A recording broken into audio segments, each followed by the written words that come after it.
So let's go a little deeper with the last example that we did.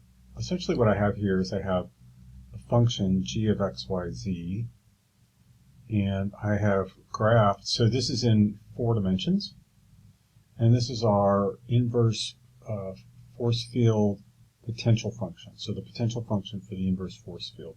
The inverse force field is this field of vectors pointing inward toward the origin. Basically what you have is you have an object at the origin that is attracting, that has an attractive force to it, to everything else outside of it. And so this right here, this g of x, y, z, is the potential for it.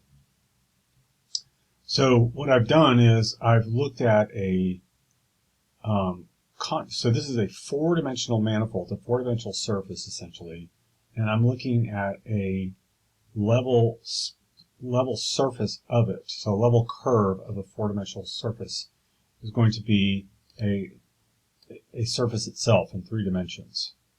All right. So in this equation here, we have 3 variables. K is just a parameter.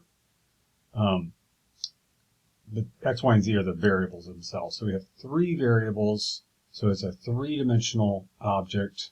This is 4 variables. G is one of them. So it's a 4-dimensional object. And I let G be one of them. I'll let G be 1. I can let it be any number I want, but I let G be 1. And so now this right here in red, this object in red is a level surface of G. And I want to show you that it's obvious that the gradient vector field is perpendicular to it. It seems like it's going to be perpendicular to it no matter where you're at, no matter how large this object gets, and it is. That's the feature of this one. So the gradient vector field is always perpendicular to the contour lines, or the contour surface in this case, that it comes from.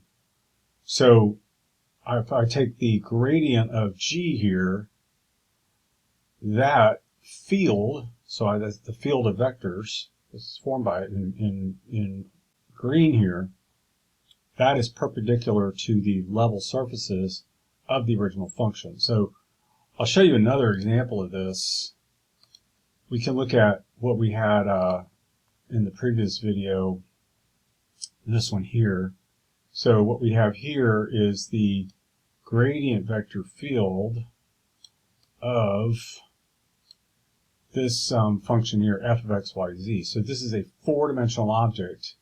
If I let f be 1, like I let g be 1, then the 4-dimensional object has a contour surface that is perpendicular to its gradient vector field, all the gradient vectors close to it, okay?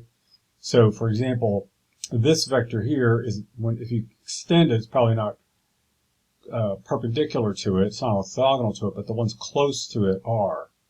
And so you can kind of see that the contour surface, that the level surface, if you will, of this 4-dimensional surface here, the level surface is the one in green here, is perpendicular to the gradient vector field vectors that are closest to it. And you can see that. I think it's fairly obvious. You can kind of see that. I don't know if this is going to make a difference. No.